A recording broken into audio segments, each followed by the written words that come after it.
Here is a sentence I did not believe the first time I read it.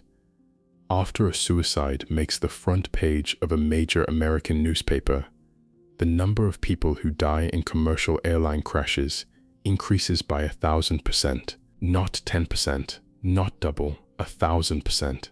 Private planes, corporate jets, jumbo airliners, they start falling out of the sky at 10 times the normal rate. And here is what makes this even stranger. The number of car accidents goes up too. People are dying inside vehicles they don't even appear to be operating. A sociologist named David Phillips spent 20 years figuring out why. The answer is one of the most disturbing things ever documented about how human beings make decisions. We'll come back to David Phillips. We'll come back to the falling planes. But to understand why his discovery matters and why it's still operating right now on you today in ways you'd never suspect, we need to talk about a force inside you that's running so quietly you almost can't feel it move. This is part 2 of Robert Cialdini's Influence, the new and expanded edition. 7 Principles of Persuasion, organized into 3 doors. In part 1, we walked through the first door, the relationship door, the 3 principles that build a connection between you and another person before they ever ask you for anything. Reciprocation, liking, unity. In this video, we're going through the second door, the uncertainty door. Because once a persuader has built a relationship with you, once they've handed you a free sample, made you like them, convinced you that you and they are part of the same tribe, they still have a problem. You might not be sure whether to say yes. You might be hesitating. You might be looking around, trying to figure out what the right call actually is. The 2 principles behind the second door exist for that exact moment. The moment of uncertainty. They don't try to make you feel close to the persuader. They try to do something stranger. They try to convince you about what's true. Social proof says, reality is whatever the crowd thinks it is. Authority says, reality is whatever the expert says it is. Both of these are mostly useful. Both of them have saved your life dozens of times in ways you don't remember, and both of them have been used repeatedly to walk human beings off cliffs, sometimes literally. Over the next hour, you'll find out why 1,000 people in London evacuated the city in 1761 because of a prediction made by a man with no credentials. You'll find out why 2/3 of ordinary Americans in a Yale laboratory delivered what they believed were lethal electric shocks to strangers because a man in a lab coat told them to. And you'll find out why, after a suicide hits the news, planes start falling out of the sky. These aren't tricks for the gullible. These are the levers that move all of us. But once you can see them, they stop moving you. Principle 4. Social proof. A few years ago, the managers of a chain of restaurants in Beijing partnered with a team of researchers to do something every restaurant owner in the world wishes they could do. They wanted to sell more of certain dishes without lowering prices, without changing recipes, without hiring better chefs, without paying somebody to write fancier menu descriptions. All they wanted to know was, could they put a label on a dish? Just a label, just a few words next to the name that would make people order more of it. They tried a bunch of options. Specialty of the house, our chef's recommendation, things you've seen on 100 menus. And then they tried one more thing, something nobody had thought to try. They added a tiny phrase next to certain dishes. The phrase was, most popular. Sales of those dishes jumped between 13 and 20%. Same dish, same kitchen, same chef, same price. The only thing that had changed was a 2-word label that, by the way, was completely truthful. Those dishes really were the most popular ones on the menu. The label didn't lie. It just told the customer something the customer wouldn't otherwise have known. And here's what's amazing. The dishes became more popular because of their popularity. A pub in London tried the same thing. They put up a sign on the bar saying, truthfully, that the brewery's most popular beer that week was the porter. reporter sales doubled overnight. McDonald's tried it with the McFlurry dessert. They had their cashiers say, after a customer ordered, "How about a dessert? The McFlurry is our visitor's favorite." McFlurry sales jumped 55%. And then, after the customer ordered the McFlurry, the cashier was trained to say, "The chocolate flavor is our visitor's favorite topping." Topping orders went up another 48%. So here's what these companies were learning, all at the same time, all from different industries. If you tell people that other people are choosing something, they choose it too. This is the principle of social proof. And here's how Cialdini puts it. We decide what is correct by finding out what other people think is correct. We figure out the right way to behave in a given situation by watching what other people are doing in that situation. There's a sales consultant named Robert who once gave a piece of advice to sales trainees that has stuck with Persuasion researchers ever since. He said, "Since 95% of people are imitators and only 5% are initiators, people are persuaded more by the actions of others than by any proof we can offer." That ratio, 95 to 5, is approximate, but the underlying claim is solid. Most of us, most of the time, are in the imitator role. We watch what others do, and we use that as evidence of what we should do. We don't think of ourselves this way. We think of ourselves as people who make independent decisions, people who follow our own judgment, people who reach our own conclusions. But the data, in study after study, tells a different story. When you look at our actual behavior, what we actually buy, how we actually vote, which ideas we actually adopt, most of us are quietly following the lead of whoever's around us. And most of the time, that's a great strategy. If you walk into a restaurant in a foreign country and don't know what to order, looking at what the table next to you is eating is a really efficient way to find a good meal. If you're hiking in the woods and you come to a fork, watching which path most people seem to have taken is a reasonable way to stay on the trail. If you're trying to figure out whether something is dangerous, the absence of panic on everyone else's face is a meaningful signal. Most of the time, the crowd is right. Most of the time, doing what other people are doing leads to a better outcome than going your own way. Companies have figured this out at massive scale. Take Netflix, which for most of its history was famously secretive about its viewership numbers. The company refused to release ratings, refused to disclose how many people had watched any given show. The official line was that this protected Netflix from public opinion. They didn't have to worry about audiences turning on a show that was performing poorly, because nobody knew it was performing poorly. Then in 2018, Netflix abruptly reversed a decade of policy. The company started bragging about which shows were getting the most viewers. They put out press releases naming specific shows and their viewership numbers. One technology reporter described the change as if a drunken sailor had taken over the company and started spilling trade secrets. Why the reversal? Because somewhere inside Netflix, somebody had run the numbers and realized the company had been getting it exactly backwards. Hiding popularity wasn't protecting the company, it was costing the company. Internal tests had shown that when Netflix members were told which shows were popular, those members watched those shows more. The same effect the Beijing restaurants had seen with their menu labels was operating at industrial scale on the entire Netflix platform. Popularity was breeding popularity, and the most secretive media company in entertainment had been sitting on a marketing tool worth tens of millions of dollars without using it. So they opened the floodgates, because the strongest persuasive tool Netflix had wasn't the quality of any individual show. It was the simple, direct statement that lots of other people were already watching it. But that's exactly what makes social proof dangerous, because the rule works automatically. It works fast. It works below your conscious attention. And the moment you can see what works automatically, you can fake it. Take a man named Sylvan Goldman. In 1934, Goldman owned a small chain of grocery stores in Oklahoma, and he had a problem.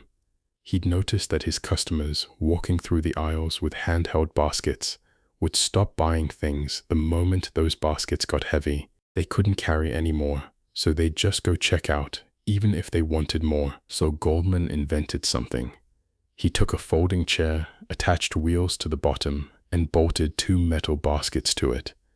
He just invented the shopping cart. He put the carts in the front of his stores.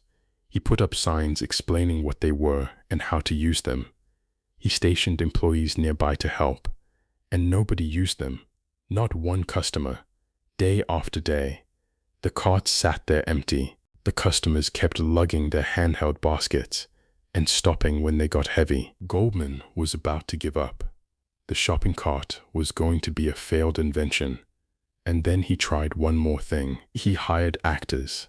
He paid people to come into his stores, walk around pretending to be ordinary shoppers, and push the carts. Within a few weeks, real customers started using the carts. Within a year, the carts were standard equipment in his stores.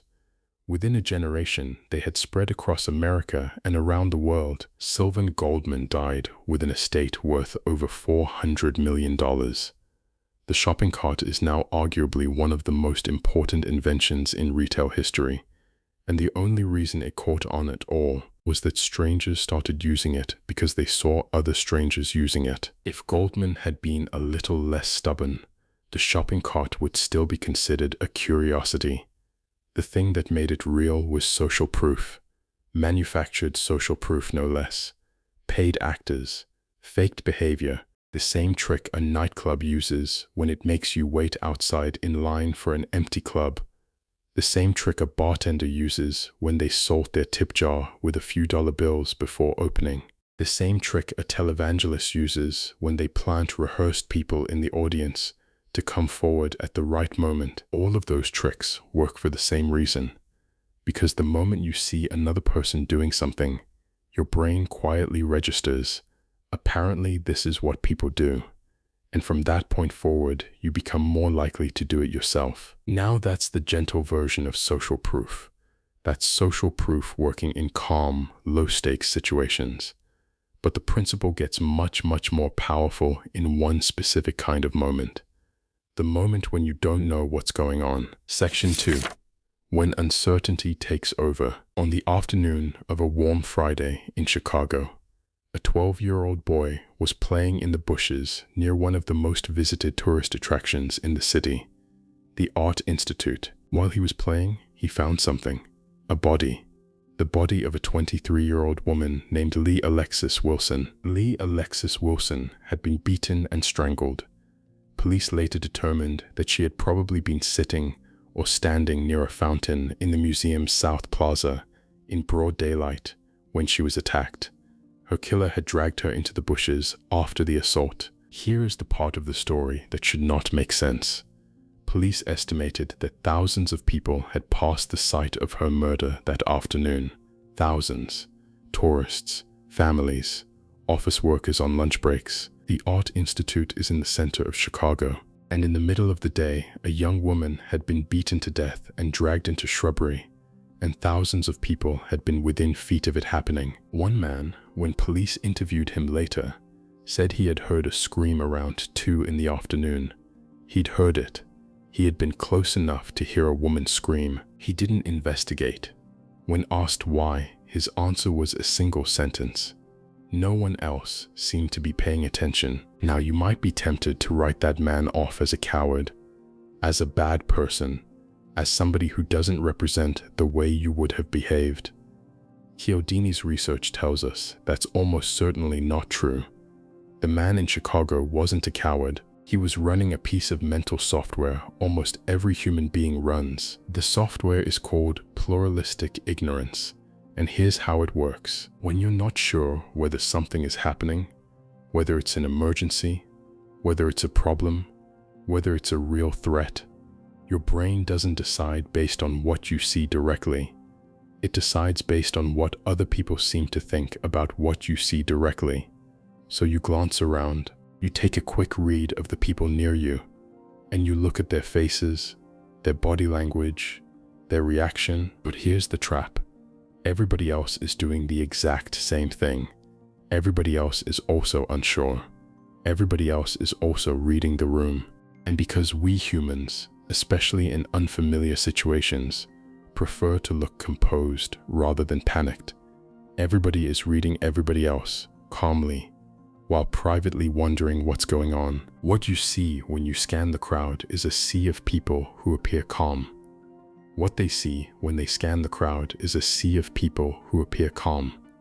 And every single person in that crowd uses the calm of the others as evidence that nothing is wrong. The result is a kind of mass paralysis. Everyone is waiting for someone else to react first. And because no one reacts first, no one ever reacts at all. This is why people walked past Lee Alexis Wilson's screams in the middle of the afternoon. It wasn't because they were monsters. It was because in the absence of other people reacting, their brains coded the situation as not an emergency. The screams might be teenagers playing. The screams might be a couple having a fight.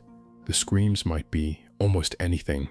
And since nobody else looked alarmed, it must not be an emergency. Cialdini has been writing about this for decades.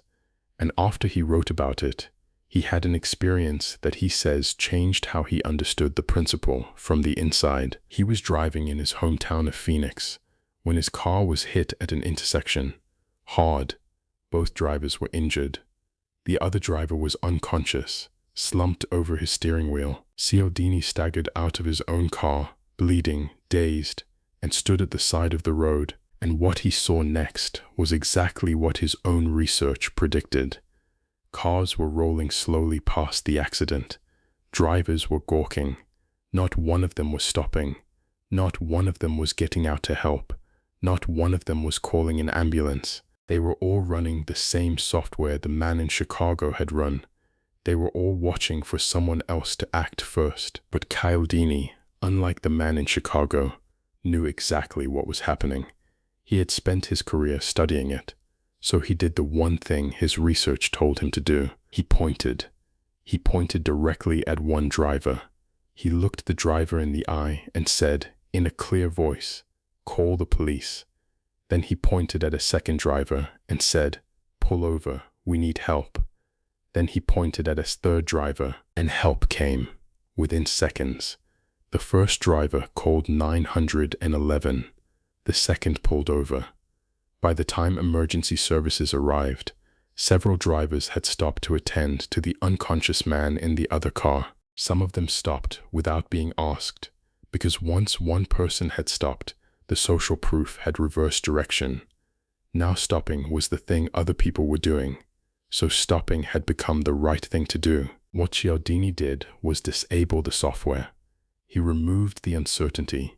He turned diffuse responsibility, somebody should help, into specific responsibility. You, sir, in that car, are the one helping. And the moment that uncertainty disappeared, the bystanders behaved exactly like the kind, normal human beings they were. If you ever find yourself needing emergency help in a public place, this is the most important paragraph in this entire video.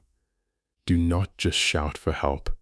A general shout creates uncertainty. People don't know what kind of help, who's responsible, what's actually happening. Point at one specific person. Tell them what's wrong. Tell them what to do. You, in the blue jacket. I'm having chest pains. Call 911. One sentence. One specific person. One specific action. That sentence might save your life. And it works because it does the exact thing that pluralistic ignorance prevents. It removes the uncertainty. There's one specific situation where this matters even more, and Cialdini flags it because the research is unambiguous. If a woman is being physically attacked by a man in public, bystanders often won't intervene, not because they don't care, but because they're uncertain about the relationship. They assume it might be a domestic dispute, that the two might be married, that intervention would be inappropriate or embarrassing. The research is clear. In one set of experiments, when there were no cues about the relationship, almost 70% of observers assumed the man and woman were romantically involved. Only 4% thought they might be strangers. So if you are a woman being attacked by a stranger in public, The words you shout matter. Don't just shout for help. Shout, "I don't know you," or "This man is a stranger." Those 4 words remove the entire uncertainty about what's happening. They tell every bystander, in one sentence, that this is not a domestic dispute, that intervention is welcome, that help is what's needed. Pluralistic ignorance is one of the strangest forces in human behavior. It makes good people look bad. It makes 1,000 bystanders walk past a murder. But it also has a single weakness. The moment somebody removes the uncertainty, the spell breaks. So that's what social proof looks like, when nobody's sure what's happening. But what does it look like when people are sure, and they're all sure of the same thing? Because that's where the principle gets even harder to escape. Section 3. The many and the like. In 1968, a researcher in New York City decided to test something silly. He wanted to know, what would it take to get random strangers on a busy Manhattan sidewalk to look up at an empty piece of sky? So he ran an experiment. The experiment had 2 conditions. In the first one, a single person stood on the sidewalk and stared at a point 60 feet up in the air, on the side of an office building, where there was nothing, no window, no bird, no advertisement, just blank brick. He did this for a full minute. He counted how many strangers walking past stopped to look up with him. The answer was almost nobody. People walked past, glanced briefly, kept moving. Then he ran the second condition. He brought 4 friends. All 5 of them stood on the sidewalk and stared at the same empty point. Within 60 seconds, 80% of strangers walking past were staring up at nothing. 80%. Some of them stopped completely. Some of them slowed and craned their necks. Some of them pulled out cameras and took photos of nothing, of brick. What had changed wasn't the sky was the same. What had changed was the number of people looking. 1 person staring at nothing is a weirdo. 5 people staring at nothing is information. 5 people staring at nothing means there must be something up there worth seeing, even if you can't see it. This is what Cialdini calls the many effect. Social proof, like every other persuasion principle, doesn't work in a flat, constant way. It has dials, and one of the biggest dials is the number of people involved in the proof. The more people who are doing something, the more compelling that something becomes. Up to about 20 people, the effect keeps climbing. 2 French businessmen in 1820 figured this out before any psychologist had ever measured it. Their names were Sauton and Portia.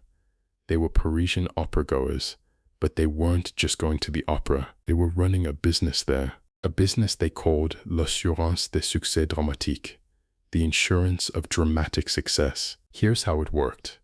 An opera singer or a producer or a theater owner would pay Sauton and Portia a fee, and in exchange, on the night of the performance, Sauton and Portia would send a team of paid applauders into the audience.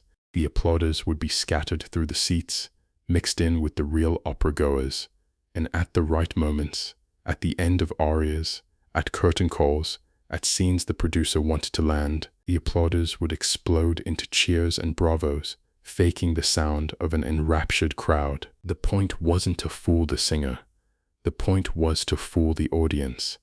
Because the moment a few seated applauders started cheering, the real audience members would think, apparently this aria was incredible, look how everyone's reacting, and join in.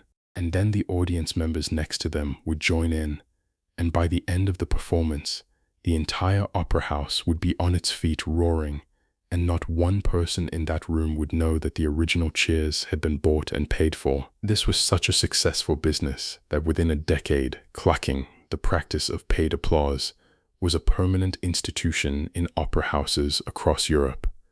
Sauton and Portia developed specialty roles. They had pleureuses, women trained to weep on cue at sad moments. They had bisseurs, paid shouters who'd cry encore, with such ecstatic fervor the real audience members would be ashamed not to.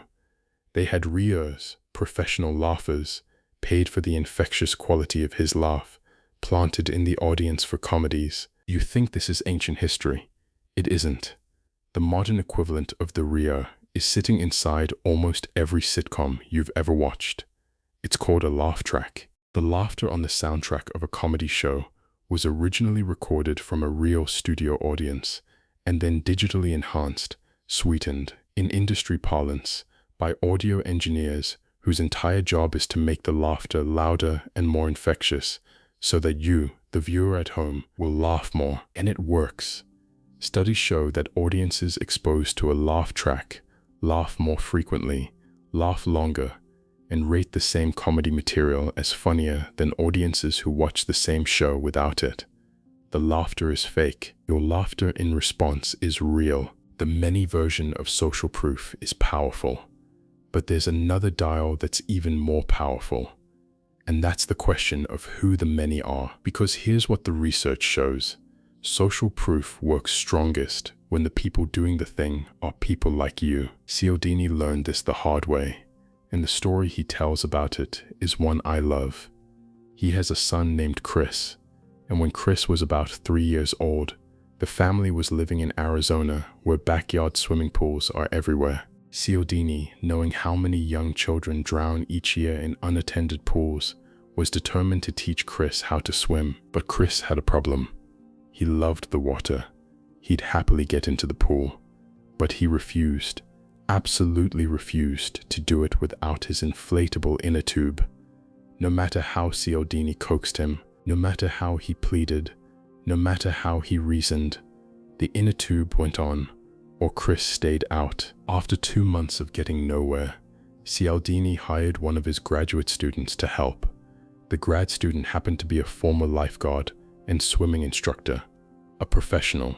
He had spent years teaching kids to swim. If anyone could fix this, he could. He couldn't. He spent weeks with Chris. He used every technique in the lifeguard handbook. Chris would not get into the water without his inner tube. And then, one afternoon, Cialdini took Chris to a community pool.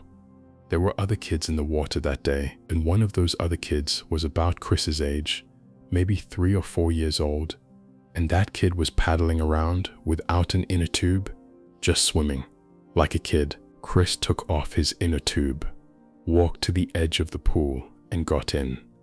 Without help, without coaching, without saying a word, he just got in. And that night, Cialdini, who had spent 2 months and the wages of a graduate student lifeguard trying to do this, realized what had just happened. None of the adult arguments had worked.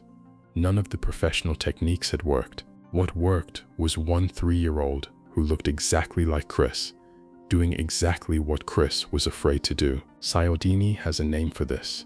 He calls it persuasion, not persuasion, persuasion.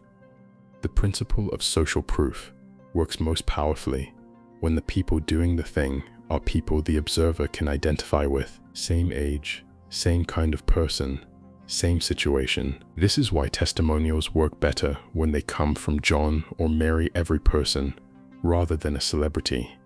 It's why teenagers are most influenced by other teenagers, not by their parents.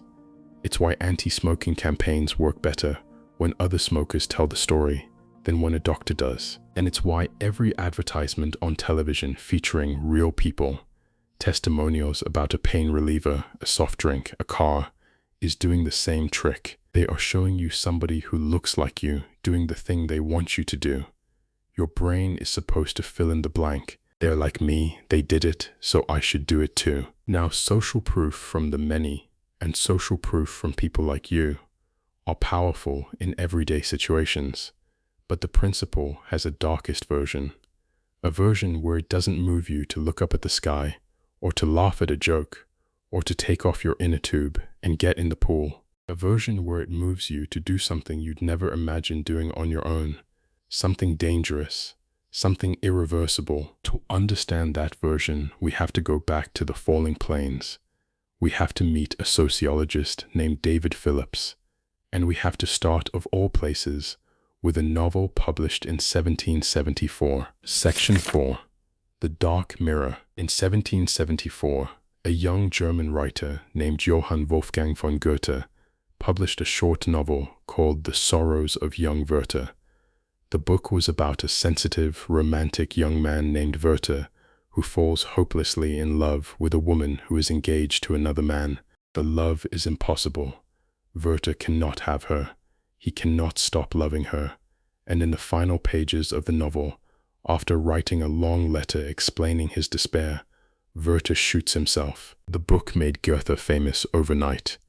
It was the literary sensation of the 18th century, translated into every major European language, read by everyone who could afford a copy. Carried around as a kind of badge, young men in the Werther style began dressing the way Werther had dressed, talking the way Werther had talked, mooning over impossible loves the way Werther had mooned. And then something happened that nobody had expected. Across Europe, young men began killing themselves. Some left copies of the novel open beside them. Some dressed in Werther's distinctive clothing, a yellow vest and blue coat, before pulling the trigger. Some staged the suicide to match the novel's description. The wave was severe enough that authorities in several countries, Italy, Denmark, parts of Germany, banned the book outright. They banned a novel because they believed reading it was getting people killed. 2 centuries later, an American sociologist named David Phillips read about all of this and asked himself a question. Was this just a quirk of 18th century Europe? Was it just a story people told? Or was something real going on? Something that, if you looked carefully enough at modern data, you could still measure today? Phillips spent 20 years on the answer. He pulled 20 years of suicide records from the United States. He cross-referenced them against 20 years of newspaper coverage. He looked at the dates, he looked at the regions, he looked at the relative coverage of every front-page suicide story he could find. What he found was so consistent that it has come to be called, in scientific literature, the Werther effect. After every front-page suicide story in a major American newspaper, in the geographic area where the story ran, the suicide rate jumped, not by a small amount, by a huge amount.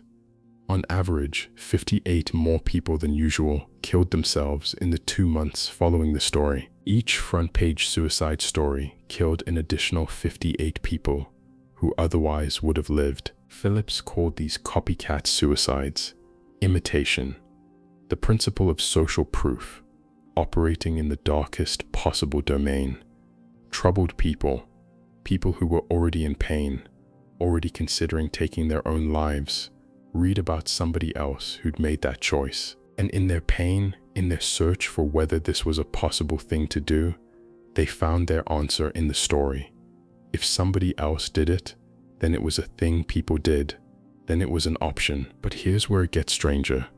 And here's why we started this video with a sentence I didn't believe the first time I read it. Phillips kept looking, and he noticed something else. After those same front-page suicide stories, in those same geographic areas, the number of fatal commercial airline crashes also jumped by 1,000%. Private planes, corporate jets, jumbo airliners, they started falling out of the sky at 10 times the baseline rate. Now, when Phillips first reported this, the obvious objection was, okay, sure, but maybe that's a coincidence. Maybe the same social conditions that drive people to suicide also make pilots distracted or mechanics careless. Maybe it's about the underlying mood of a society in distress. So Phillips checked. He compared regions where suicide stories had run heavily against regions where they hadn't. Same time period, same general national mood, different local coverage. The crashes only spiked where the stories ran. Where there was no front page coverage, there was no spike. Same country, same week, same general conditions. The only thing that changed was whether the local newspaper had carried the story. And then he found something that for me is the most chilling piece of all of this, because Phillips kept refining his analysis. He started separating the suicide stories by type. Some stories were about a person who killed themselves alone. Other stories were about a suicide murder, a person who killed others before killing themselves. What he found was that the type of crash that followed each story matched the type of suicide. After single victim suicide stories, single fatality crashes spiked. After suicide plus murder stories, where multiple people had died, multi-fatality crashes spiked. Crashes where pilots took entire plane loads of passengers down with them. Philip's interpretation was that some of those crashes weren't accidents at all. They were copycat suicides, by people who, for one reason or another, didn't want their deaths to look like suicide. People who wanted to spare their families the shame. People who wanted their life insurance to pay out.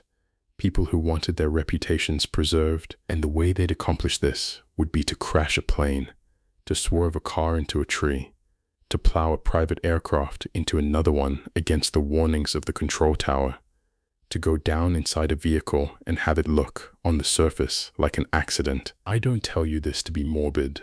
I tell you this because it's the most extreme demonstration in the scientific record of what social proof can do to a human being who's looking, for any reason, for evidence about how to act. And the lesson is, even decisions about whether to keep living can be moved in measurable statistical ways by what you read in this morning's paper. The Werther effect isn't just historical. In 2017, Netflix released a series called 13 Reasons Why. The show was about a high school student who kills herself and leaves behind 13 tapes explaining why. In the 30 days after the show premiered, suicide among adolescents in the United States rose by 28.9%, higher than any month in the 5-year period the researchers had analyzed. They controlled for everything else they could think of. The increase tracked the show, and the modern, internet-amplified version of the Werther effect can do real damage, even when there's no kernel of truth to it at all.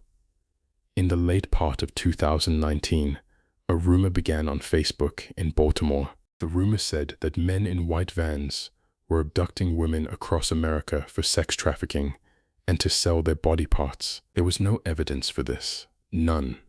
Police investigated and found 0 substantiated cases. The rumor was, in any meaningful sense, just a story being spread, but Facebook's algorithm rewarded engagement. So as more people commented and shared and reposted, the algorithm pushed the story to more people, and those people commented and shared and reposted, and the cycle fed itself. Within weeks, white van owners across multiple American cities were being threatened, harassed, lost jobs.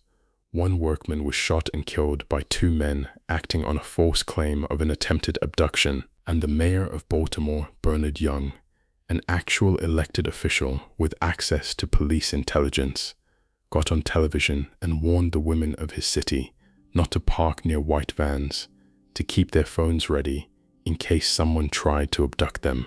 When pressed for evidence, when asked what the source of his warning was, the mayor's answer was, and I'm quoting him, "It was all over Facebook." That sentence is the cleanest distillation of social proof gone wrong I have ever heard. The mayor of one of America's largest cities is on television advising half his population on personal safety based on, quote, what was all over Facebook. None of this is new. It's just faster now. In 1761, 300 years ago, the city of London experienced 2 moderate earthquakes, exactly 1 month apart. A soldier named Bell, who had no particular credentials, started predicting that a third, much larger earthquake would destroy the city on April 5th, exactly 1 month after the second one. At first, almost nobody listened. Bell was, by all accounts, a crank, but a small handful of believers took the prediction seriously. They packed up their families and their belongings and moved out of London. Other Londoners saw them packing, saw them leaving, and in the days leading up to April 5th, what had been a trickle became a wave. People who had laughed at Bell's prediction a week earlier started loading their carts and heading for the surrounding countryside. Tens of thousands of people fled London. Inns in nearby villages charged outrageous prices. The city emptied. The 5th came and went. There was no earthquake. The fugitives returned, furious at Bell for misleading them, but here's the historian Charles Mackay's observation about that moment. The historian says, "They were angry at the wrong person. Bell didn't convince them. They convinced each other. Most of the people who fled wouldn't have given Bell's prediction a moment's thought if they hadn't seen their neighbors fleeing.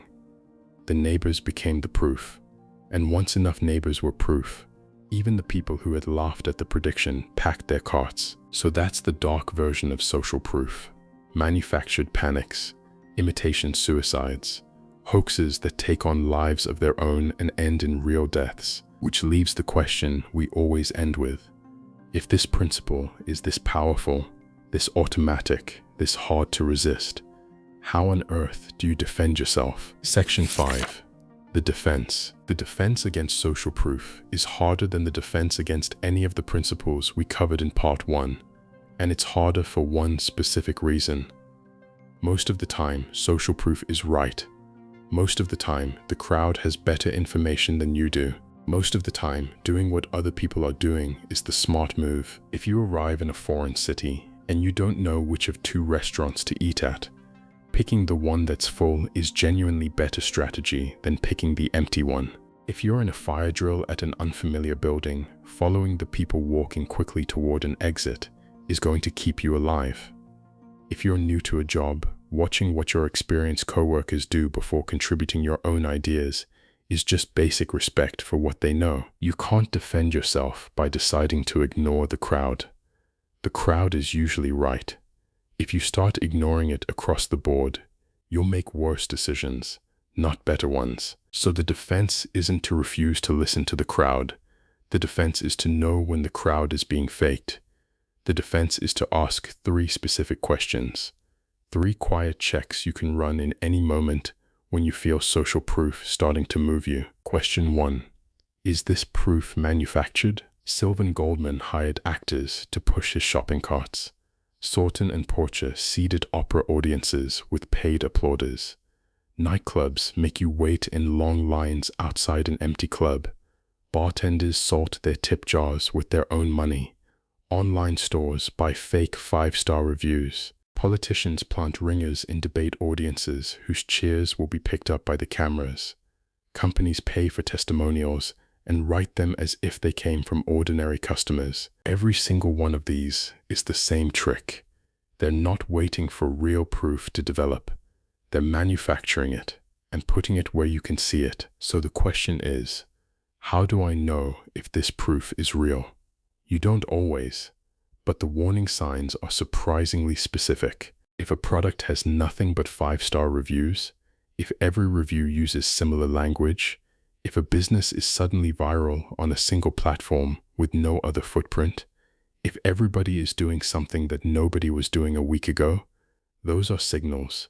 They might still be real, but they earn a second look. Question 2. Are the people doing this actually like me? Cialdini's son Chris wouldn't take swimming lessons from a graduate student lifeguard. He took them from a 3-year-old at a community pool. The principle of persuasion runs through every kind of social proof. The proof that moves you most is proof from people you identify with, which is great when those people are actually like you. But it's a vulnerability when somebody is selecting which people like you get to see. The advertiser who shows you a single mom who saved money on her phone bill, they didn't run a survey. They cast an actor. The Instagram influencer who looks just like your friend group, holding a tube of lipstick, that's a casting decision. The user testimonials on a website that all sound like people whose lives are already great, those weren't randomly selected. When the only people like you can see are people who happen to choose what the seller wanted them to choose, the proof is real, but the sample is curated. And a curated sample is, in the end, just a more expensive version of manufactured proof. Question 3.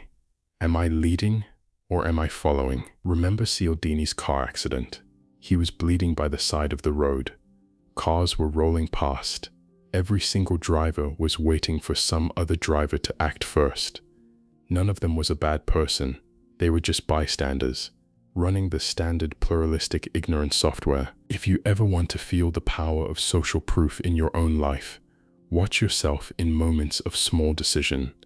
The team meeting where everybody nods and you nod with them, even though you have a question. The line at the airport where everyone's standing in the wrong queue and you stand there with them rather than be the one who moves. The group of people staring at the menu in the same way for too long, none of them quite ready to be the one who orders. In every one of those moments, you're a bystander. And in every one of those moments, the question to ask yourself is, am I doing this because it's the right thing to do? Or am I doing it because everyone else is? Those two answers feel identical from the inside. They feel like the same choice, but one of them is your judgment. The other is the crowd's judgment, borrowed. And here's the small, weird power Cialdini's accident proves. The moment one person in a group of bystanders breaks the pattern, the moment one person points and says, "Call the police," the spell breaks for everyone. Sometimes the most powerful thing you can do is be the one who acts first. Most of the time, the crowd is right and you should follow it. Some of the time, the crowd is paralyzed and somebody needs to lead. The defense against social proof is the wisdom to know which kind of moment you're in. And here's what this looks like in your week. Not in dramatic emergencies, in small ones. The product page where every review is a glowing 5 stars and every reviewer raves about the exact same feature in slightly different words. That's the manufactured proof signal. Take a beat. Look for something that suggests these are real, varied, imperfect customers. If you can't find it, the proof might not be real. The marketing campaign that puts a single mom in a kitchen testimonial about saving on her phone bill, that's the curated sample signal. The single mom is real, but she was selected from thousands of testimonials specifically because she said the right thing. The single mom who couldn't get the phones to work didn't get featured. Once you see the casting, the proof loses its grip. And the team meeting where everyone nods, the line at the airport where everyone's standing in the wrong queue, the conversation where you're about to agree to something that doesn't quite sit right, those are the leading or following moments. And the question is whether what you're about to do is what you'd do if you were the only person there. If the answer is no, you're following. If the answer is yes, you're leading. Same outcome from the outside, completely different from the inside. And every time you get it right, you save a little of yourself from being moved by a tide that wasn't moving anywhere worth going. But there's a quieter, sharper version of the same principle. One that doesn't move you because everyone's doing something. One that moves you because one specific person is doing it. One specific person wearing the right thing, holding the right credential, carrying the right title. Principle 5. Authority. Imagine you've answered a newspaper ad. The ad is recruiting volunteers for a study on memory at the Yale University Psychology Department.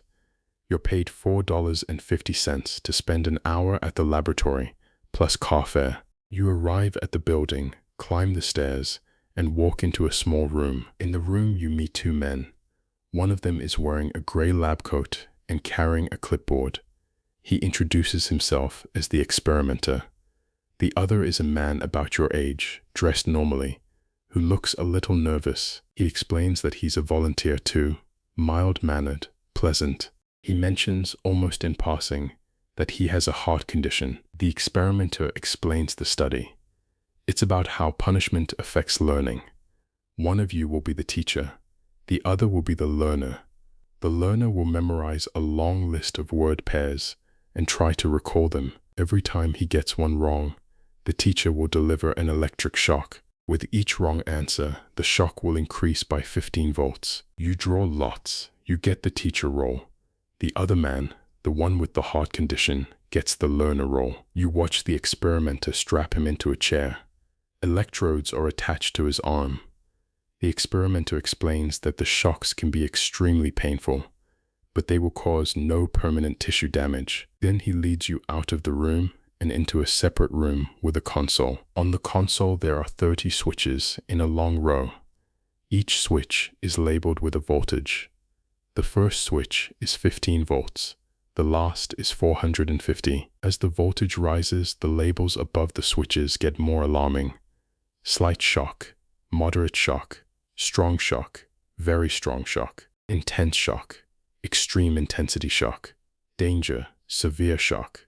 And then, on the last two switches, 3 letters, XXX. Through an intercom, you read out the test questions.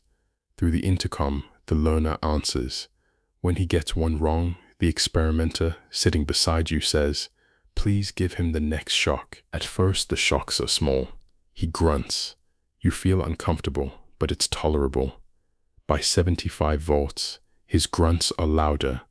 By 120, he's shouting that the shocks are really starting to hurt. By 150 volts, he's screaming through the intercom, "That's all. Get me out of here. Get me out of here. My heart is bothering me. I refuse to go on." You look at the experimenter. You ask if you should stop. The experimenter, calm, says, "Please continue." So you continue. The shocks get stronger. The screams get worse. By 200 volts, he's pleading. By 270, he's no longer answering questions, just screaming. The experimenter explains that no answer counts as a wrong answer and tells you to continue. You keep going. Eventually, after about 350 volts, the screaming stops. There's only silence from the other room. You ask the experimenter what's happened. He tells you to treat silence as a wrong answer and keep delivering shocks at higher and higher voltages. You hit 400 volts. You hit 420. You hit 450. The XXX label, the last switch, the one even the console seems to think nobody should ever pull. In the actual experiment, 65% of ordinary American men did exactly that. 2/3 of them. They pulled every single switch on the console.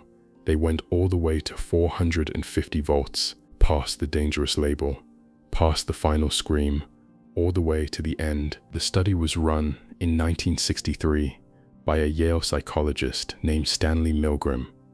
The shocks weren't real. The learner was an actor. The screams were rehearsed. But the teachers didn't know that. As far as they knew, they were inflicting agony on a man who told them, before the experiment began, that he had a heart condition. Before he started the experiment, Milgram had asked his colleagues at Yale, psychologists, graduate students, undergraduate psychology majors, to predict the results. They estimated that 1 or 2% of subjects would go all the way to 450 volts. He asked 39 professional psychiatrists.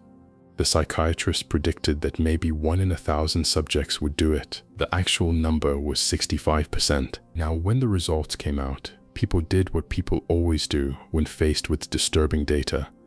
They tried to find ways to make the result not apply to them. The subjects must have been unusual, somebody said. Maybe they were sadistic. Maybe they were stupid. Maybe they didn't understand what they were doing. Maybe they were a freakish sample. Maybe Milgram had picked aggressive men. So Milgram ran variants. He ran the experiment with women. The number was the same. 65% went to 450 volts. He ran the experiment in towns far from Yale, with different subjects in different cities. The numbers held. He gave subjects personality tests to see if they were unusual. They weren't. They were a standard cross-section of normal American adults. As Milgram himself said, "They are you and me." Then he ran the most clarifying variant of all. He kept everything the same. The lab, the experimenter, the learner, the screams, the shocks. But this time he had the experimenter and the learner switch scripts. The learner started begging the teacher to continue, insisted on going all the way to 450 volts. The experimenter, the man in the lab coat, said, "No, the experiment must stop here." 100% of subjects stopped.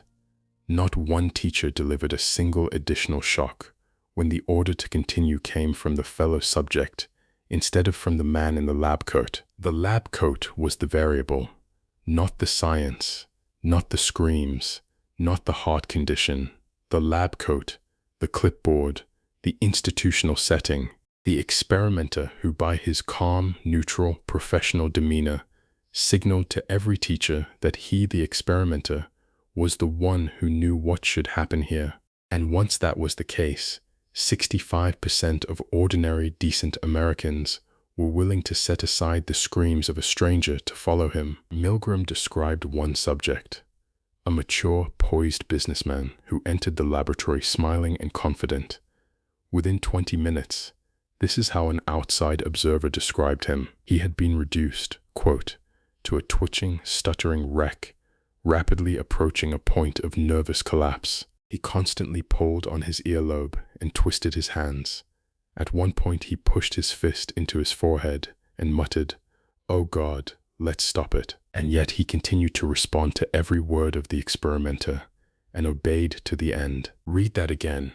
He hated what he was doing. He was visibly breaking apart at the seams.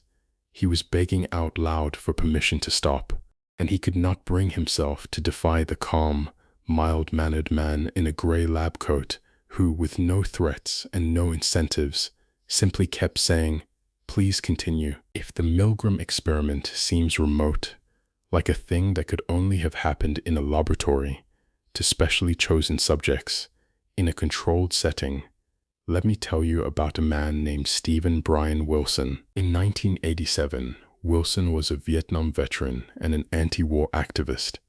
He was protesting the shipment of American military equipment to Nicaragua.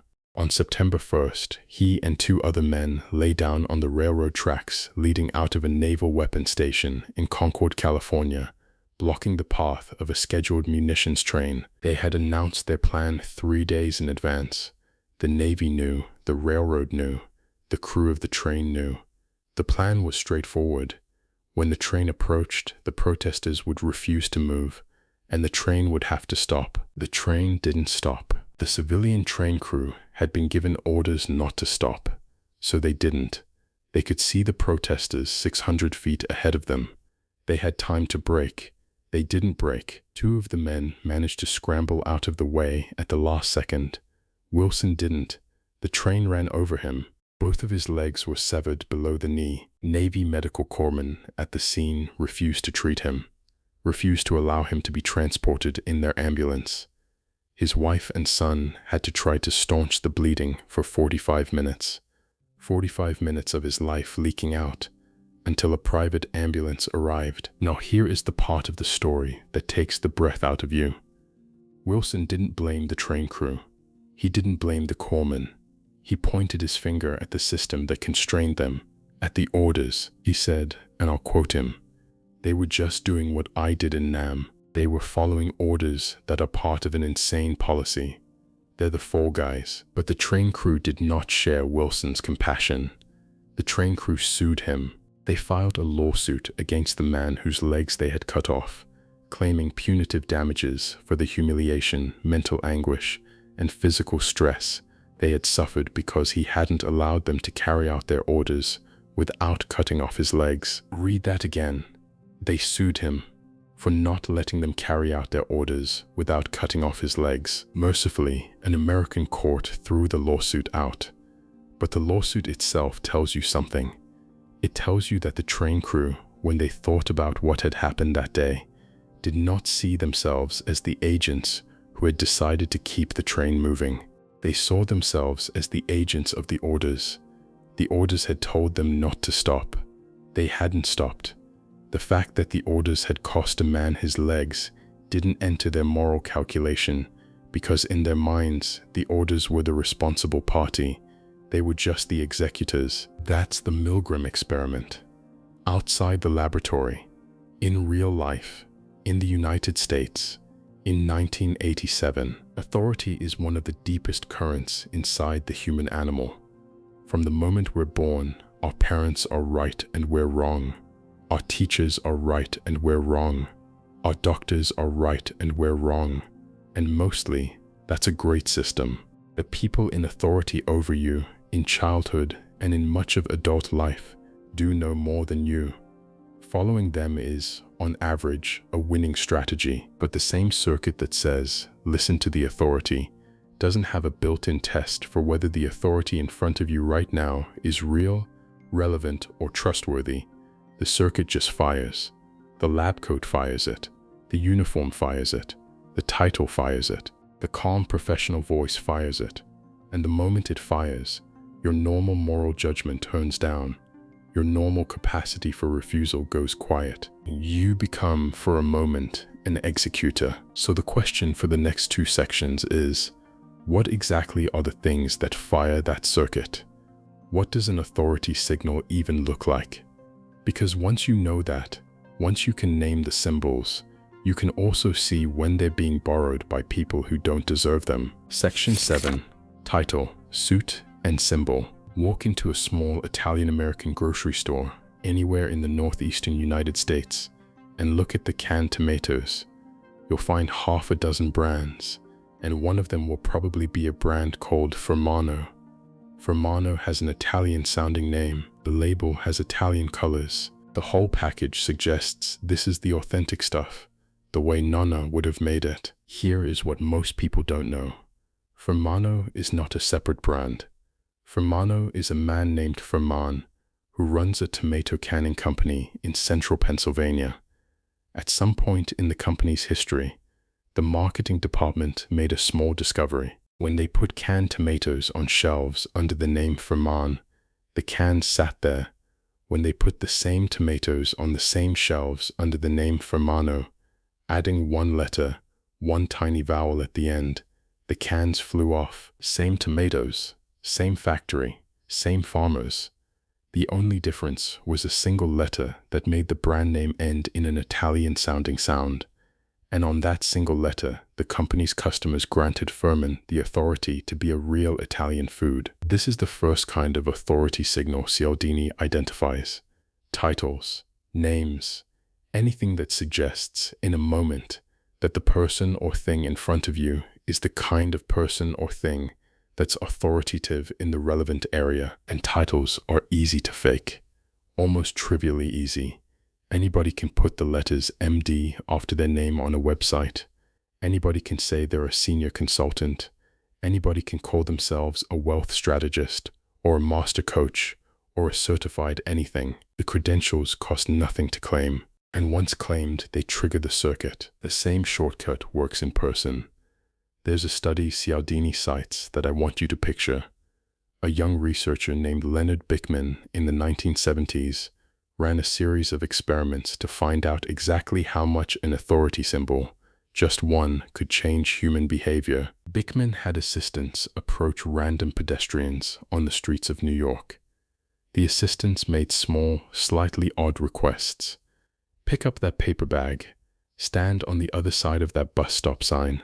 Give that man over there by the parking meter a dime because his time is running out and he has no change. Half the time, the assistant was a young man dressed in normal street clothes, faded jeans, a t-shirt, sneakers. The other half of the time, the same man making the same request was dressed as a security guard, cap, badge, uniform. He didn't change anything else. Same words, same tone, same body language. In street clothes, fewer than half of pedestrians complied with his requests, about 42%. In the security guard uniform, the same man got 92% compliance, from the same kinds of people, with the same words. The only thing that had changed was the costume. And here's the part that should show you.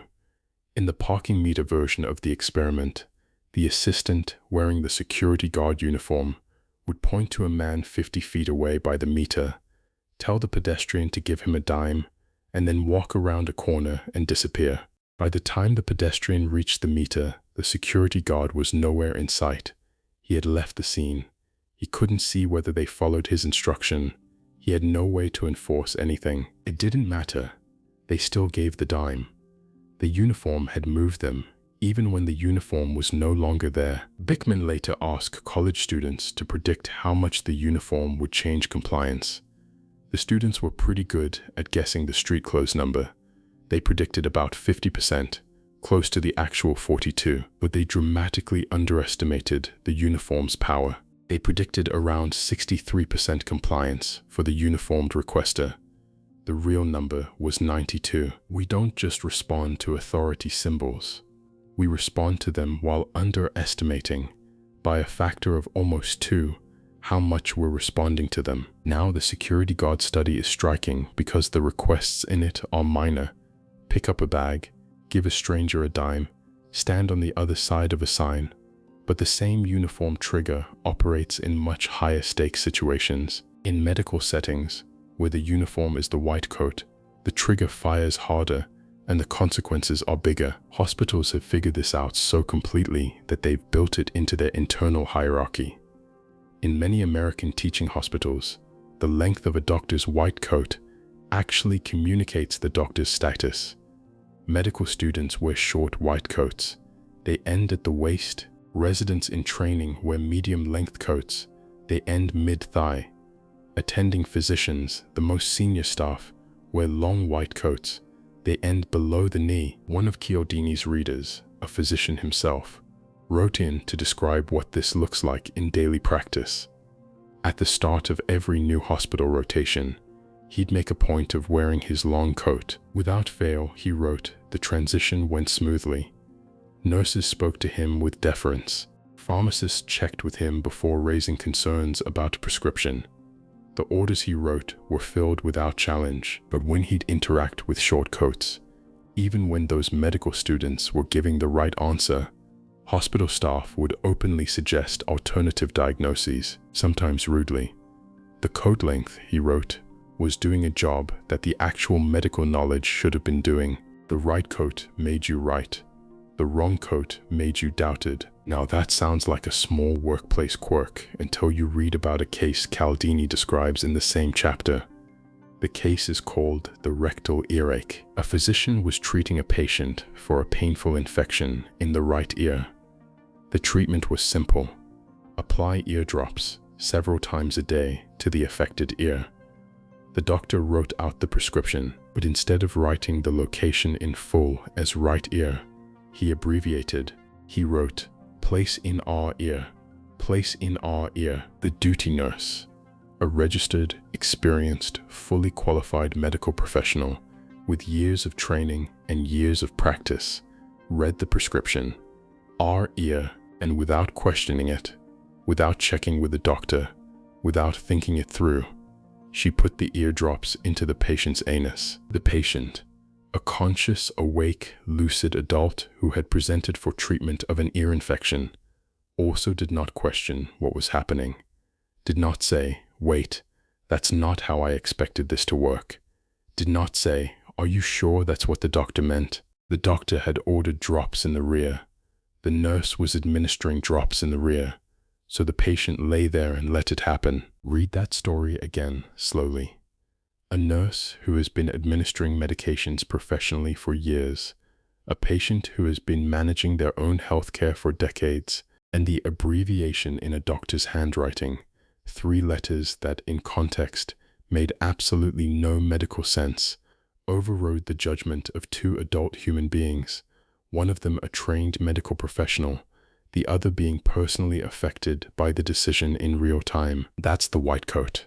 Not the security guard's costume, not the bank examiner's suit, the credentialed medical authority of an actual doctor, borrowing nothing, faking nothing, being deferred to past the point of plain common sense. The second symbol Cialdini identifies is clothes, not uniforms, just clothes that signal status.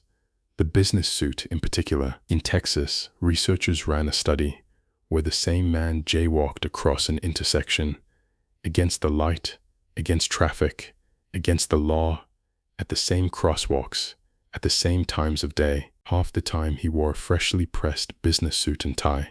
Half the time he wore a work shirt and casual trousers. The researchers stood at a distance and counted how many pedestrians followed him into the intersection. 3.5 times as many people swept into traffic behind the suited jaywalker. Same man, same intersection, same time of day, same illegal action. The suit alone tripled the rate at which pedestrians broke the law to follow him. Now layer those 2 findings together. Uniform and suit, security and status. and you can see why one of the most successful long-running scams in American history works. It's called the bank examiner scheme. The target is usually an elderly person living alone. A man dressed in an expensive, tailored business suit appears at the door. White shirt, starched, wingtip shoes, polished, lapels 3 inches wide, fabric heavy and substantial, tones business conservative blue or gray. Everything about him says, "This is a serious person on serious business." He explains, with patient professional courtesy, that he's a bank examiner. He's been auditing the books at the widow's bank, and he's found some irregularities. He thinks a bank officer is doctoring transaction records in certain accounts. The widow's account may be one of them. To catch the officer in the act, the examiner needs the widow's cooperation. Will she go to the bank, withdraw all her savings, and bring the cash home? A team of bank officials will then trace the records as the suspect officer processes the withdrawal. Often the widow does it. The suit alone has done most of the work. She drives to the bank, withdraws her savings, brings them home, sits with the examiner in her living room, waiting for word. Then the doorbell rings again. A man in a bank security guard's uniform is at the door. He apologizes for the late hour and announces good news. The widow's account was not one of the tampered ones. The trap worked. Everything is fine. Since the bank is now closed, the security guard offers very kindly to take her cash back to the vault on her behalf, so she won't have to make a separate trip in the morning. She thanks him, hands over her life savings. He leaves. The examiner thanks her again, expresses his sincere appreciation for her help in catching the criminal, and leaves a few minutes later. By the time she calls the bank the next morning to confirm everything is fine, both men are gone. There was no examiner. There was no security guard. There was a suit and a uniform, and the suit and the uniform took her savings. The third symbol Cialdini identifies is what he calls trappings, material symbols of status, expensive cars, designer clothes, luxury watches, nice handbags, anything that signals this person has resources, position, wealth. In San Francisco, researchers ran a study at intersections. They had cars stop at green lights, stop just for a second when the light changed. Then they recorded how long the cars behind them waited before honking. When the stopped car was an old, beat-up economy sedan, the cars behind it honked almost immediately. Most of them honked more than once.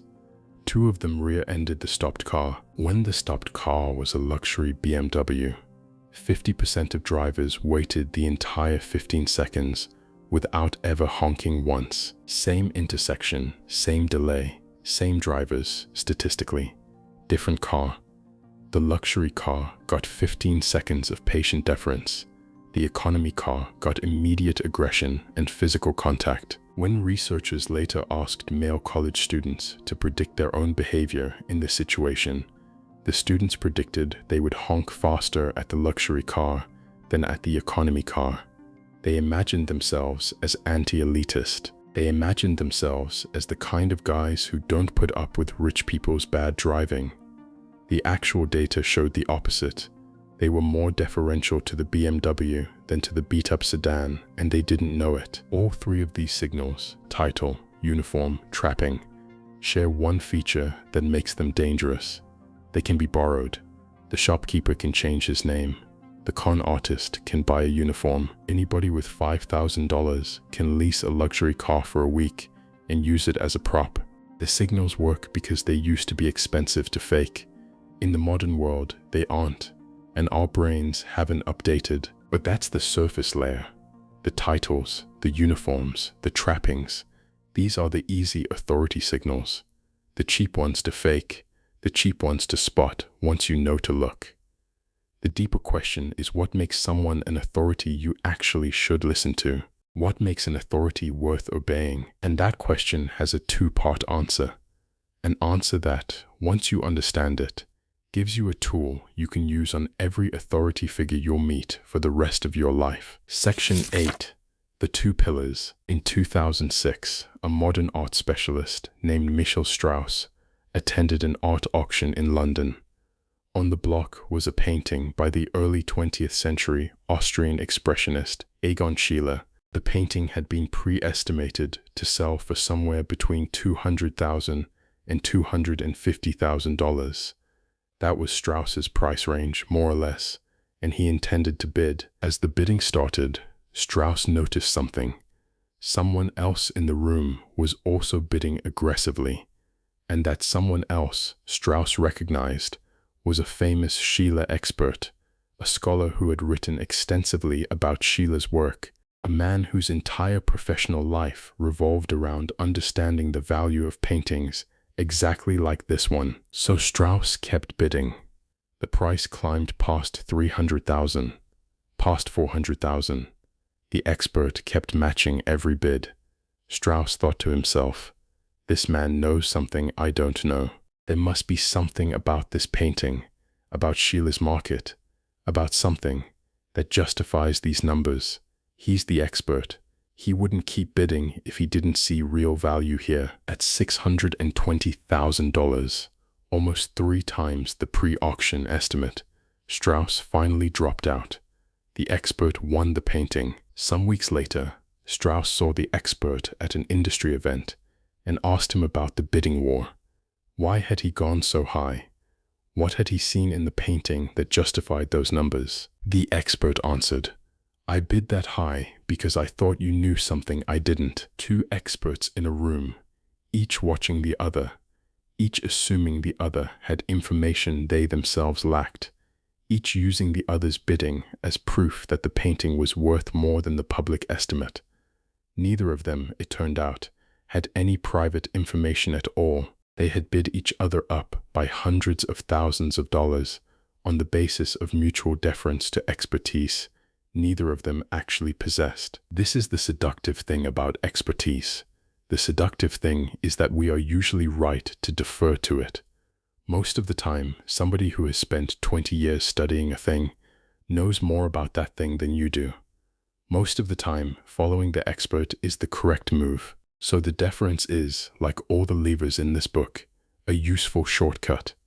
The shortcut is built into us because, on average, it pays. But experts are people. Experts have biases. Experts have blind spots. Experts have egos. And sometimes experts are not nearly as expert as they look. The lab coat alone can convince a Yale subject to deliver a lethal shock. The credentials alone can convince a sophisticated art collector to overpay by hundreds of thousands of dollars. The credentials are doing the work, and once you know that, you can ask a sharper question. Cialdini says a credible authority, a person whose authority you should actually trust, has not one quality but two pillars. The first is expertise. The second is trustworthiness. And both of them have to be present for the deference to be earned. Expertise is the question of whether the person actually knows the thing. The Egon Schiele specialist had real expertise. He had spent decades studying Schiele. The Vicks Formula 44 actor, the soap opera star who appeared in the famous 1980s commercial saying, "I'm not a doctor, but I play one on TV," before recommending a cough medicine, had no expertise at all. He had played a doctor on a television drama. The audience knew this. He told them, and the commercial still worked. Vicks Formula 44 sales went up significantly. The brand kept the campaign running for years. They even recast the role with another soap opera doctor when the original actor went to prison for tax evasion. Why did it work? Because the soap opera actor looked like a doctor.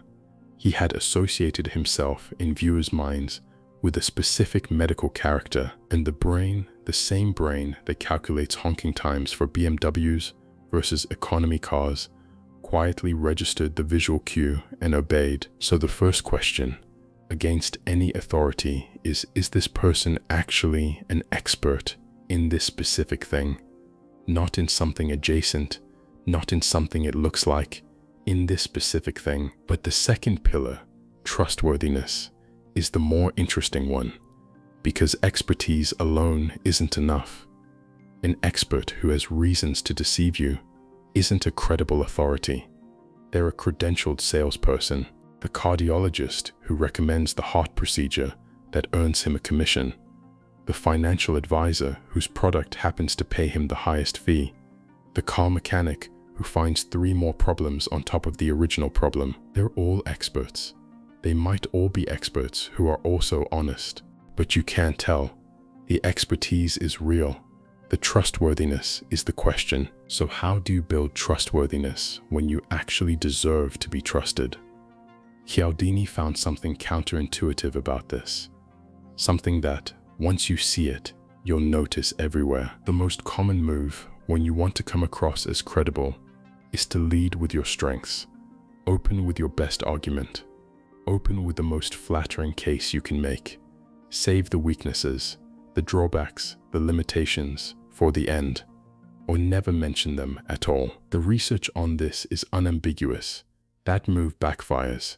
The communicator who opens with strengths and hides weaknesses is, ironically, less persuasive than the communicator who acknowledges a weakness early in the presentation. The early admission of a weakness signals honesty, and once honesty has been signaled, every strength that follows is believed more deeply. In 2009, the pizza chain Domino's did something that, on its surface, was corporate suicide. They launched a national television advertising campaign branded The New Domino's, in which Domino's executives went on camera and admitted that their pizza had been bad, not subtly, not with corporate weasel words. They held up actual customer comment cards from focus groups with quotes like, "Domino's pizza crust to me is like cardboard, and the sauce tastes like ketchup." They read these quotes out loud on television to the entire United States, and then they explained what they had done. They had reformulated the pizza. New sauce, new cheese, new crust. They invited everyone who had ever hated Domino's to try the new version. Domino's sales went up dramatically. Same-store sales jumped. The stock price climbed. The campaign became one of the most studied success stories in modern marketing. And the reason it worked is the reason Cialdini identifies. It established trustworthiness. Once Domino's had publicly admitted that their pizza had been bad, everything else they said could be trusted. They had passed the trustworthiness test. Warren Buffett does a version of this every year. Buffett, for those who don't know, runs Berkshire Hathaway and is widely considered the greatest investor of the 20th century. Each year, in his shareholder letter, Buffett writes a long, plain-spoken account of how the company performed. In the first 1 or 2 pages of every annual report, no matter how successful the year was, Buffett describes a mistake. Sometimes a mistake from that year, sometimes a mistake from a previous year that he wants to revisit. He details the error, what he learned from it, and what he intends to do differently. In 2016, a year Berkshire Hathaway's share price increased at twice the rate of the S&P 500, Buffett used the second page of his shareholder letter to revisit a mistake he'd made in 1993 when he'd acquired a shoe company called Dexter for $434 million. He noted that Dexter's value had subsequently gone, in his words, to zero. Why does the wealthiest investor in America take page 2 of his most read annual document in a banner year to dwell on a 23-year-old mistake?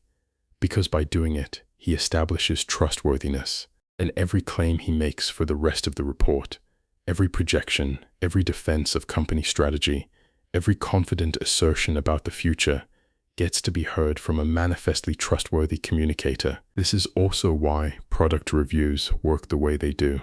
Researchers at the Spiegel Research Center at Northwestern University found that products with average ratings between 4.2 and 4.7 stars convert better, that is, get bought more often than products with 5-star ratings. Because shoppers by now have learned that perfect ratings are suspicious, 5 stars across the board reads as fake, 4.5 reads as real. The same researchers found that the presence of negative reviews on a product page actually increases purchases by a lot, 67%, because negative reviews establish that the platform itself is trustworthy. These aren't all paid testimonials. Real customers are saying real things. The system is honest, so the second pillar is this. The authorities you should trust most are the ones who voluntarily tell you about their weaknesses. The expert who freely points to the limits of their own expertise, the reviewer who notes what they didn't like, the salesperson who admits what their product can't do, the financial advisor who tells you what they earn from each recommendation, the doctor who explains the side effects before the benefits, an authority who refuses to ever acknowledge a weakness, who refuses to point at their own flaws, who only ever speaks of their successes, who only ever recommends action that benefits them, is not a credible authority. The credentials may be real, the trustworthiness is unproven. 2 pillars: expertise, trustworthiness. If both are present, the deference is earned. If only one, you're being moved by something less than authority. Which brings us, finally, to the question: what does the defense actually look like? Section 9. The defense. The defense against authority is, at first, deceptively simple. Cialdini reduces it to 2 questions. 2 questions you can ask yourself silently, in any moment, when somebody in front of you is wearing the credentials, the uniform, the suit, the title, and asking you to do something. Question 1. Is this person really an authority on this specific thing? Not on something that looks like this. Not on something adjacent. On this. The VIX Formula 44 actor was a soap opera doctor, not a real doctor. The Fermano name was Italian sounding, not actually Italian. The bank examiner in the suit was wearing a costume. The financial advisor recommending the proprietary fund is also the salesperson selling that fund. The famous Sheila expert at the auction was an expert on Sheila in the abstract, not on this specific painting at this specific moment. In every one of these examples, the authority is in some sense real, and in some other sense not exactly the authority you'd assume from the surface. So the question isn't, is this person credentialed in something? The question is this person credentialed in the specific thing they're advising me about right now? And the moment you ask that question, the answer is sometimes yes, sometimes no, sometimes a quiet maybe, and every honest answer narrows the authority's grip on you. Question 2.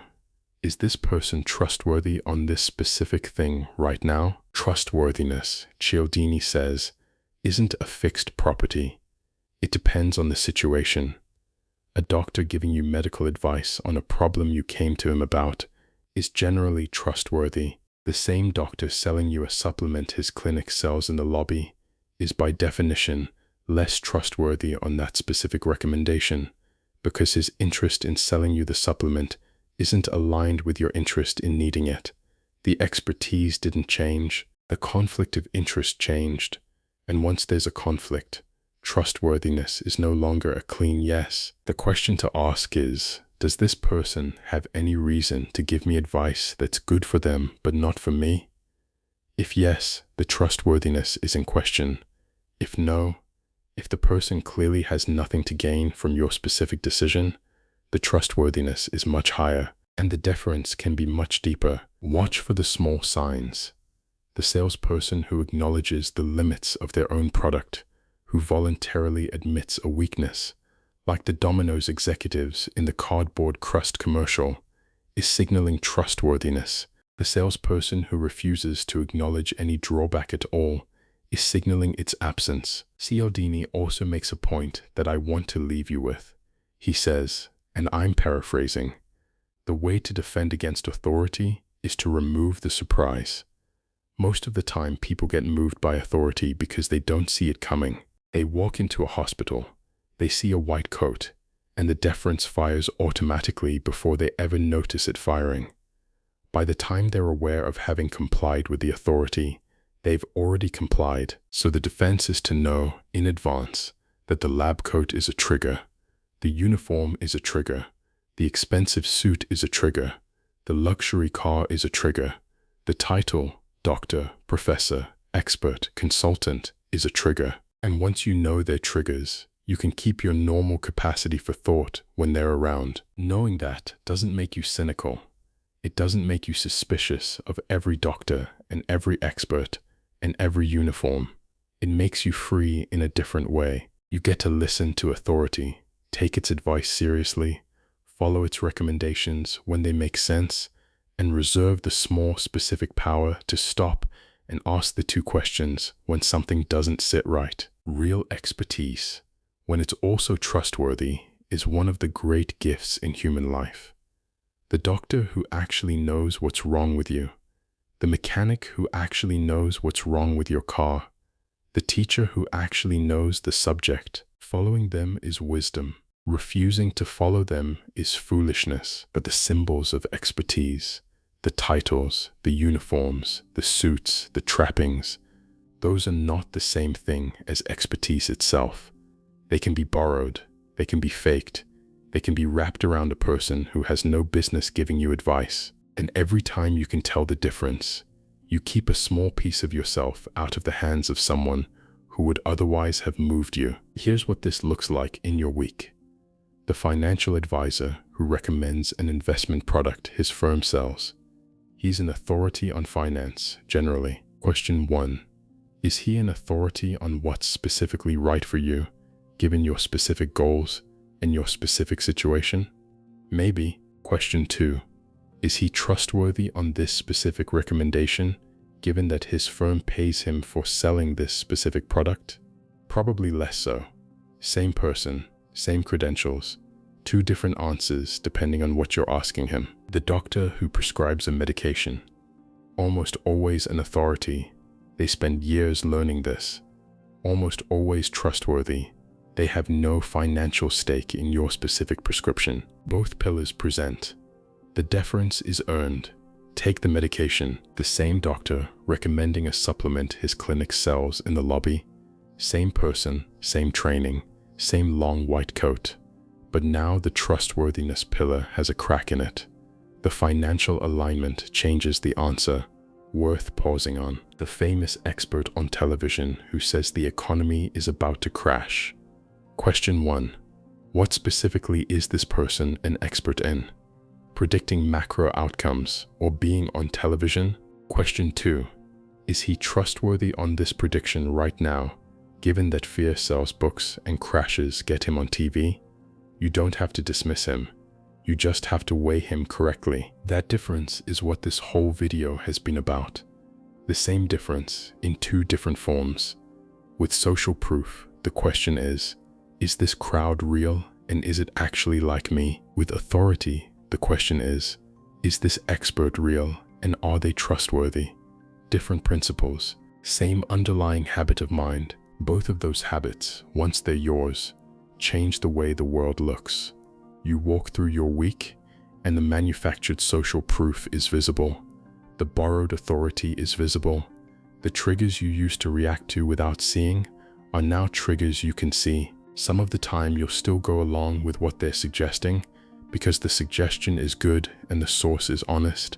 Some of the time you won't, and the difference between those two responses, instead of being made automatically by something underneath your awareness, is now made by you. That's the gift of the second door. The gift of the uncertainty principles.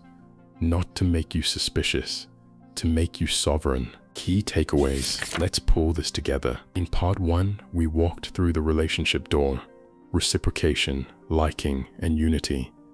The 3 principles that build a connection between you and another person before they ask for anything. In this video, we walked through the second door, the uncertainty door. The 2 principles that take over once a persuader has built that connection, but you're still not sure whether to say yes. The first principle was social proof. The rule that says, reality is whatever the crowd thinks it is. The Beijing restaurants whose sales jumped 20% when they labeled dishes most popular, the shopping cart that nobody used until Sylvan Goldman hired actors to push them, the Manhattan sky-pointing experiment, where 5 strangers staring at nothing got 80% of passers-by to stare with them. Social proof is mostly useful. The crowd is mostly right, but the crowd can be manufactured, the crowd can be curated, and the crowd can be paralyzed. The defense came in 3 questions. Is this proof manufactured? Are the people in this crowd actually like me? And When I find myself going along with everyone, am I leading or am I following?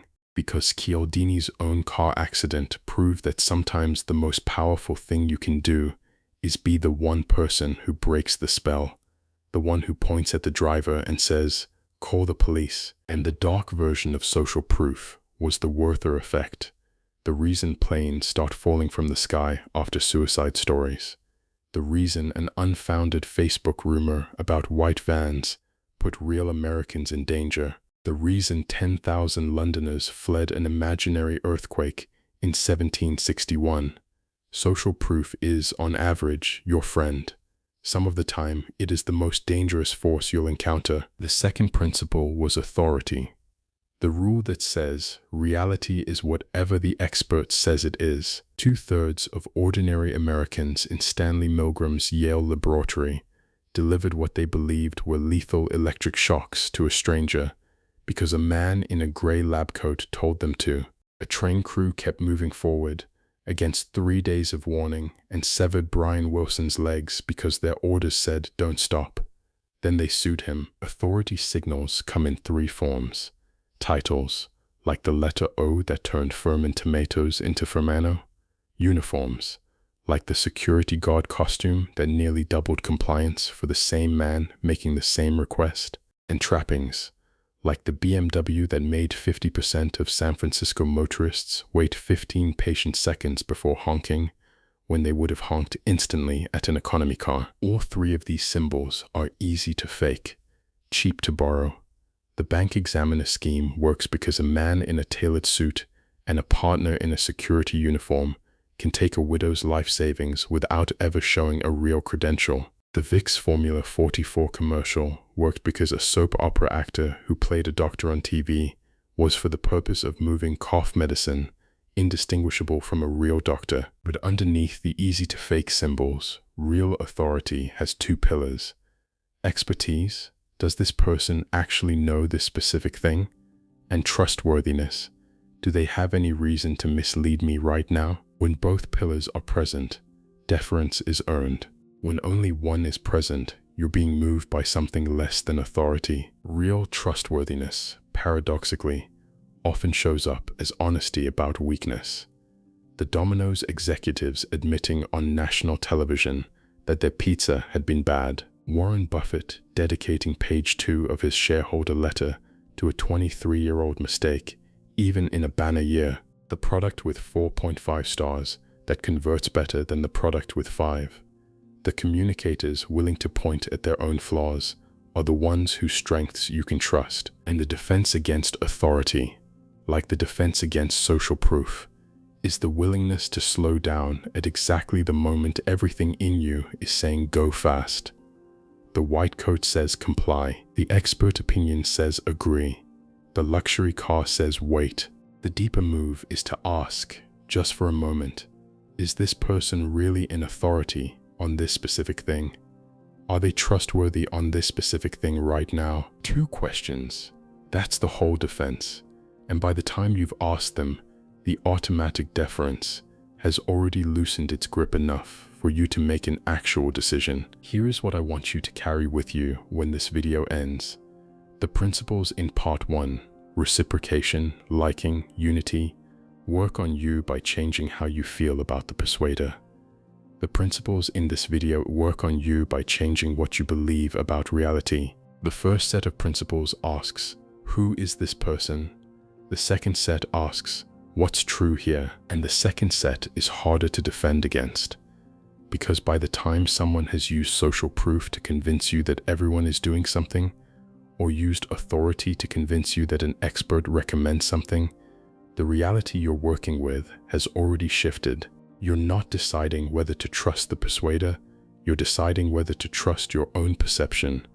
And your perception by then is already theirs. But every time you ask the questions, is this proof real? Is this expert real? Are they trustworthy? You reclaim a small piece of your own perception.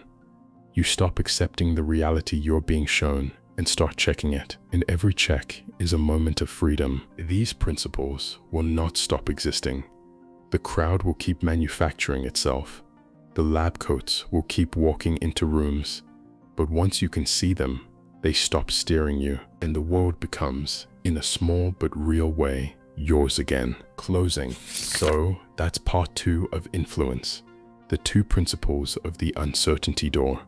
Social proof and authority, the 2 forces that take over the moment you're not sure whether to say yes. At the start of this video, I told you about David Phillips and the falling planes, about the morbid statistic that for every front-page suicide story in a major American newspaper, the rate of fatal commercial airline crashes goes up by 1,000%. I want you to think about that statistic again, now, because it tells you everything you need to know about why this video matters. The people inside those planes weren't suicidal until they read the morning paper. The people who fled London in 1761 weren't earthquake believers until they saw their neighbors packing. The Yale subjects who shocked strangers in Milgram's laboratory weren't sadists. They were teachers, lawyers, engineers, people exactly like you. And they did what they did because, in the moment, their normal capacity for judgment was overridden by signals coming from outside them. You will run into those signals this week. They are running on you right now, in this moment, in ways neither of us can fully see. But the next time one of them moves you toward a yes you'll regret, you'll feel it pulling, and feeling it is the whole game. If you want to go deeper, Robert Cialdini's Influence, the new and expanded edition, is on Amazon and Audible. The links are in the description. Every chapter is dense with research and stories I had to leave out just to keep this video at a reasonable length. Read it, listen to it, or both. And here's a real question for you.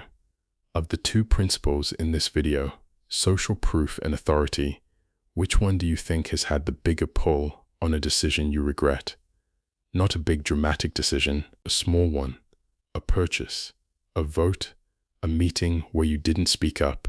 Drop it in the comments. I read them. In part 3, we're going through the 3rd and final door, the action door.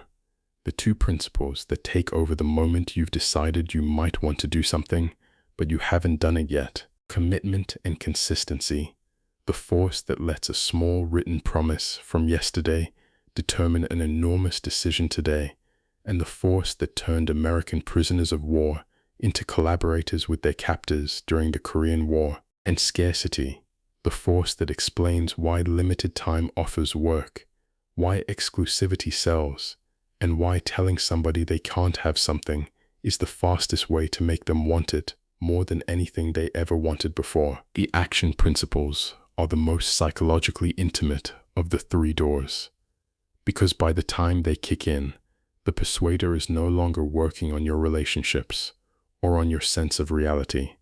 They're working on you, on who you've already decided you are, on what you've already let yourself want. Subscribe so you don't miss it, and I'll see you there.